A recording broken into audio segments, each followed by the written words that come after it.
Are you shooting with the Sony FX6 and wondering what is the best B-Cam for this? In this video I'm going to give you an option of one which ain't going to break the bank but is going to do everything that you need it to do, and it's not exactly what you might think. When the FX6 was released, everybody went absolutely crazy for it, and they still are. In fact, in most places across the world you can't even buy them.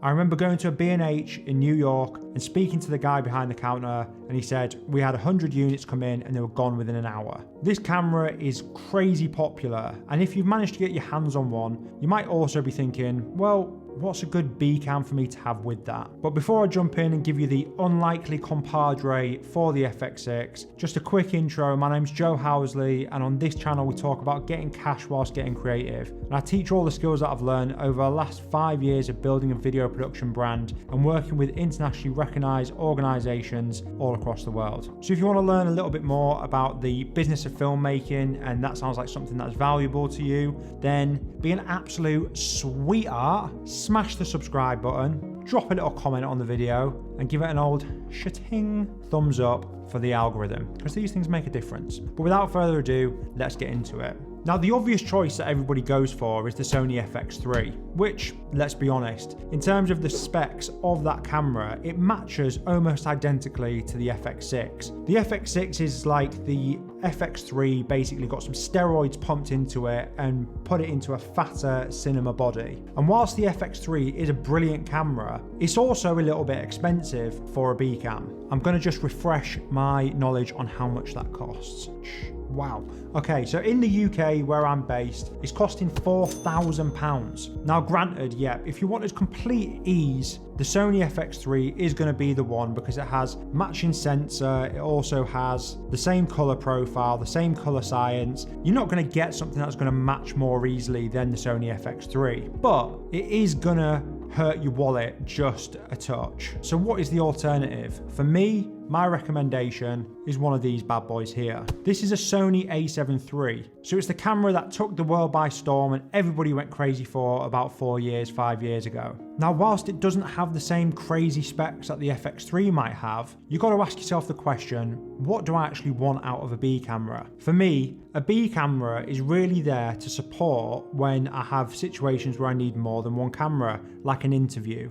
And when it comes to doing work where it might be corporate, commercial, you need to shoot a nice clean interview, you need to get your A cam, which is going to be your FX6, and a B cam that's going to match easily when you get to post-production. I actually find this, with a little bit of tinkering, can be the perfect choice. But first of all, let's just tackle that big financial outstanding figure from that FX3. In comparison to spending £4,000 on an FX3, you can purchase one of these second-hand for in the region of about £1,000. So that's a quarter of the cost. For a B-Cam, it's there to complement your A-Cam and match to it for stuff like interviews, podcasts, all that sort of jazz. But you're never going to use your B-Cam for a high-end commercial. They're going to be reserved for your FX6 or whatever your A-Cam is. At a quarter of the price, this camera is so capable of acting as that B-Cam for interview footage. But it takes a bit of tinkering. First of all, you need to adjust the color profile in the settings. I'm going to put on screen the details of the color profile that I use with the Sony A7 III, which I find matches most identically to the FX6's S-Cinetone color profile. So feel free just to take a little pause here, take a little note of these settings if you're going to rock with this strategy. For a B-Cam, this camera can shoot at 24 frames a second at 4K. And when using this color profile, the match on the A-Cam and the B-Cam is pretty remarkable. The only differences that I can tell typically are with the A7 III has a slight enhanced sharpening that happens in camera. Now, even with the color profile that I put on screen with the sharpening turned all the way down, it still is just a little bit too sharp. Other than that, you're talking absolutely microscopic, tiny adjustments to match the S-Cinetone. And if you're really wanting to get it looking super accurate and to match really, really closely, another thing that you can do is add a little bit of de-sharpening in post by adding a very tiny percentage of blur onto your image. It'll just soften it out and make it look much more similar to the FX6. Now, what I want to do here is just show you a few clips of the A cam and the B cam side by side so you can see how well they match and see what you think.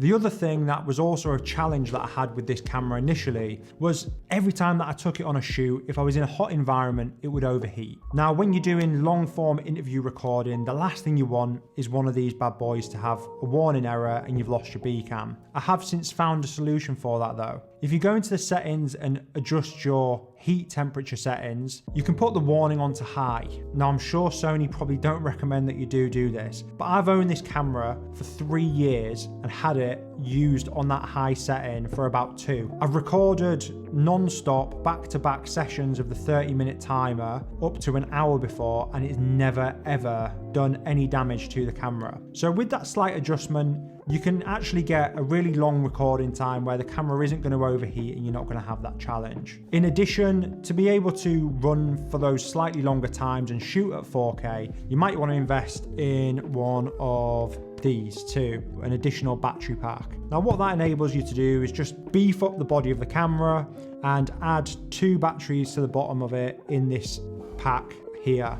If you're doing any kind of extended interview recording and you're using this as your B-cam, those extra couple of batteries are just going to ensure you're never ever going to run out of battery when you're on set. So if you've invested in the FX6 and you're looking for a best buddy for it, a best compadre, then do give some consideration to this old but gold camera. The A7 III is a very capable camera, and I think that us as filmmakers sometimes lose sight of the quality of cameras that are out there because we get so inundated with really good new releases of cameras. If you're doing lots of content that's going to be used digitally on social media, that kind of thing, this is going to hold up absolutely fine. Nobody is going to be able to tell that it's been shot on a mirrorless camera and not a cinema camera. It matches up as that B-cam perfectly. Also, the other benefit of this is it's a photo camera and it takes really nice snaps. It's a very decent quality. So if you use an individual, having this as your B-cam for all those requirements that might include photo, you've got this bad boy there, so you can offer that as a service in addition to your filmmaking. Take for an example, you win a gig to go and shoot an event.